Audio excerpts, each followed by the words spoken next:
I just saw a clip from an episode of The Breakfast Club. Now, I'm not sure exactly who the guy was, the guest that they had on the show, because of the way the video was clipped, but he had made a statement that he allows his children to disrespect him because he wants his children to grow up knowing that it's okay for them to question whatever directives or rules or things that are coming towards. He doesn't want his kids to grow up thinking that they have to stay silent in spaces where they shouldn't stay silent. And the best way to teach them that it's okay for them to speak up is for them to be able to question him as their parent. And I completely agree with him. I think using the word disrespect is probably what threw people off in the conversation.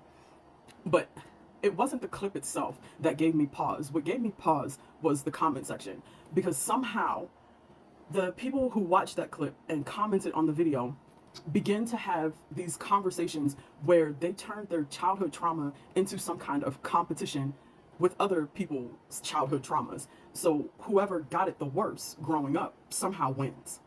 I don't know exactly what they thought they were going to win by being beat more creatively than someone else, but that's what happened. And reading through those comments made me think, like, we really do pass down our childhood abuse as if it were heirlooms. Some families will pass down homes, land, recipes, and other families are passing down humiliation rituals that have been dressed up and called discipline. So you grow up in these types of families and you survive it. You survive the shame. You survive what's being told to you is tough love and the character building moments that left you somehow questioning your own self-worth. And when you get older, you believe that this is how we raise strong children, by beating, shaming, basically abusing them mentally, physically, emotionally.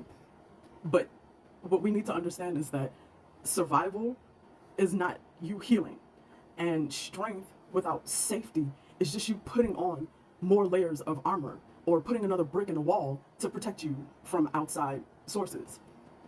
And then when you get older and you try to pass these things down to your own kids and they somehow grow up and they don't want to have anything to do with you, then you want to shame them again by saying that they are somehow ungrateful for not simply accepting the shame and humiliation and beating that you gave them as children. But I need you to understand that children don't go no contact because they are somehow ungrateful for you raising them the way that you did. They go no contact because they were taught at a very early age that the love they were supposed to receive from you freely is conditional. They go no contact because the love that they are supposed to receive freely is conditional. That boundaries are somehow disrespectful. They go no contact because they figured out at a very young age, early age, that their silence is safer for them than their honesty. So we have to understand that when tough love becomes a euphemism for emotional neglect, when apologies are replaced with phrases like, well, I did my best as your parent, when generational pain is recycled instead of composited, the cycle of trauma just continues.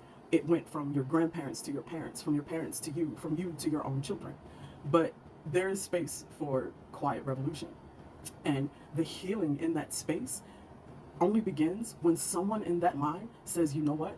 I'm no longer going to pass this down because my trauma is not something that I want to give to my own children. And oftentimes, the someone who stops passing down the generational curse is going to be the child who goes no contact. And they're not going no contact because they're trying to be cruel or they are ungrateful. They're going no contact because they want to preserve their own self-respect. They're going no contact because they understand their own worth. Besides, I don't know too many people who were spanked or gotten whoopings when they were kids who didn't get beat for the same actions more than once. The spanking and the humiliation and shaming doesn't stop the behavior. All it does is make your kids try to figure out a way to do it and not get caught.